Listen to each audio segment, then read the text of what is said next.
Peace, everyone. This is a good little book. I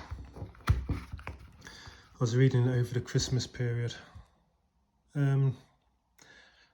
Short book. What have we got? There's about 50 odd pages, something like that. Let's have a look. Yeah, about 50 odd pages. Something to fill the gaps of boredom during the festive period. Buddhist Wisdom. The Mystery of the Self by George Grimm.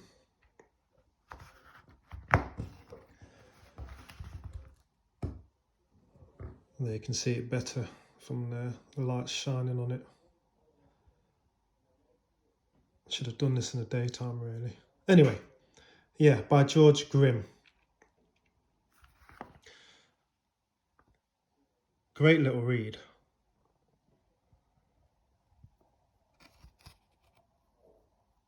There's the ISBN number if you want it.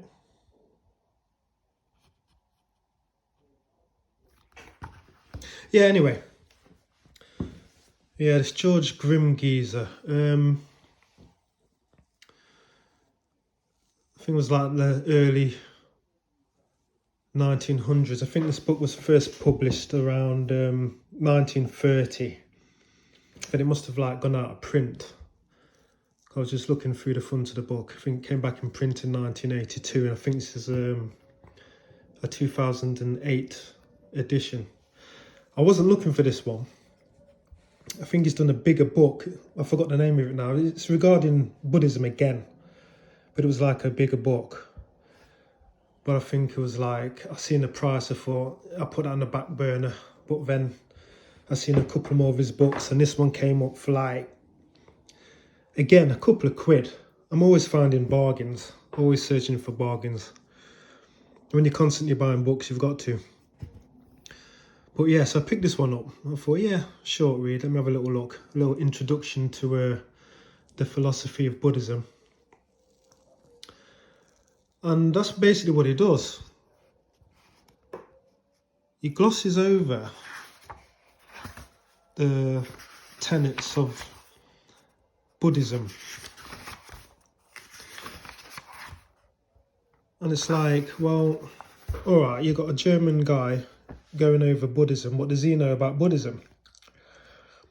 You know, it's a philosophy born out of India, isn't it? Well, yeah.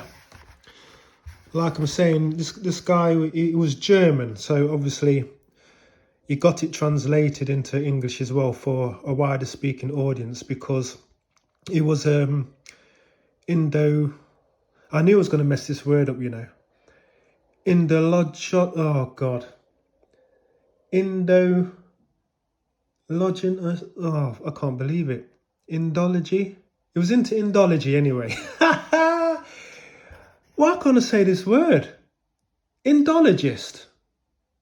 Yeah, that's right. Indologist. It was an Indologist, meaning that he studied Indian literature, culture, you know, philosophy and the like. Why is that word so hard for me to pronounce? Anyway, yeah. So he studied that. He got into that, and he studied the Pali, ancient Pali language as well, so he could get like the proper juice from the original wording of the scriptures, because you lose a lot of the essence from translations, like they say, lost in translation.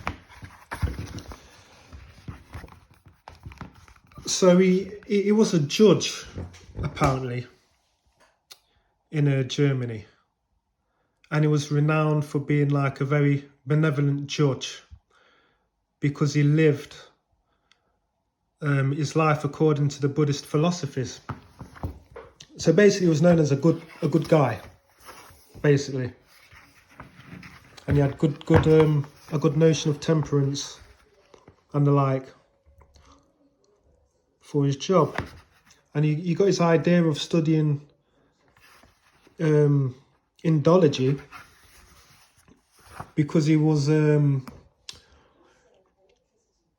into Schopenhauer. I think that's how you pronounce it. I think his first name was Arthur, the philosopher. Arthur Schopenhauer, or Schopenhauer, however you pronounce it. He's a famous philosopher anyway, German philosopher. And in some of his works, Schopenhauer, he was into Indology as well. And he knew a few languages himself. So that was his little spark of inspiration for going into Indian literature. And then he fell in love a bit after that. So yeah. So, you know, he's basically, because I've always been interested in Buddhism. So I thought this was a good place to start for me. I wanted to know basically what the crack was. So you always hear of enlightenment and stuff like this. And Buddhism, or the man that Buddhism revolves around, Gautama, I think it was. It's known by a few names. His approach was through annihilation, basically telling you what enlightenment is not. When the other philosophers were trying to tell you what enlightenment is, so he's trying to hit it from the other end. And he was apparently successful in his enlightenment, so it worked for him and a lot of sages thereafter. So, you know, it's whatever's good for you, you know. That's why I'm looking at this end to see what resonates with me. If I'm looking at enlightenment from the opposite end. So I wanted to get a little grasping of it. So he goes into what the self is concerning Buddhism, the suffering self, the delivered self, and the extinguished self. So when you're going into these chapters, they get dissected into smaller headings. In the self, you've got the primitive problem, the external world as conveyed to me through the 5 outer senses is not myself. You know, it's obviously telling you why. The mental objects or dharma are not myself. You know, so it's taking it apart. It's going in. My corporeal organism is not myself. So in there he's basically saying you're taking in sustenance from outside of what you perceive as yourself, because we identify wholeheartedly with our body. And this is one of the major stumbling blocks for knowing the reality of your divine essence according to Buddhism. So he's basically saying the body can't be yourself because you're taking the building blocks from outside of yourself. And then they're going in, you're assimilating what it is that you've taken from outside, and then once you've done with it or it's burnt out and in disrepair, you discharge it again. So you're constantly relying on outside influence. So obviously it's from the outside, and you are ultimately, the body, is ultimately the outside. So you're dwelling somewhere inside or between the cracks, so to speak. You're far above that. So that's one of the arguments. And then he goes on into the cognition, the thinking process. And he talks about how all of your glands, your nervous system and all that are all built up from the outside in the first place, and you can't think without the brain. And that's obviously only formed through the constituents from the outside foods that you get. So even that then relies on what's coming in from the outside. So that's not yourself either. And then he goes into the wedding as well and various other things, which makes a lot of sense. It's a great little read. And I just went through it really quick. It only took me about half a day. So I'm going to have to go through it again, obviously, to sap up the concepts which I've forgotten. But yeah, great little book, this. I'm just randomly thumbing through it, aren't I? While I'm blabbing on.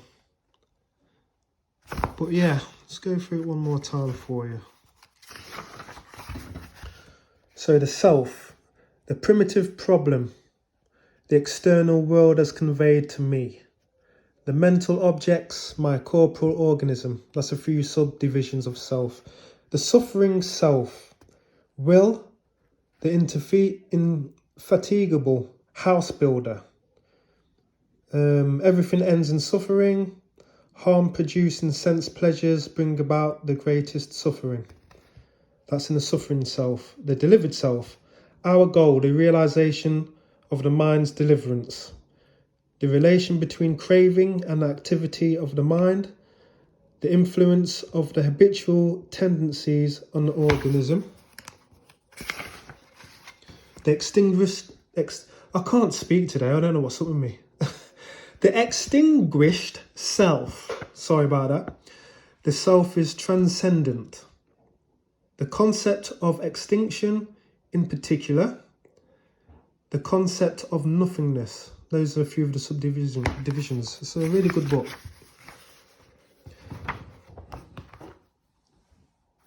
So yeah, the Buddhist Wisdom. Mystery of the Self.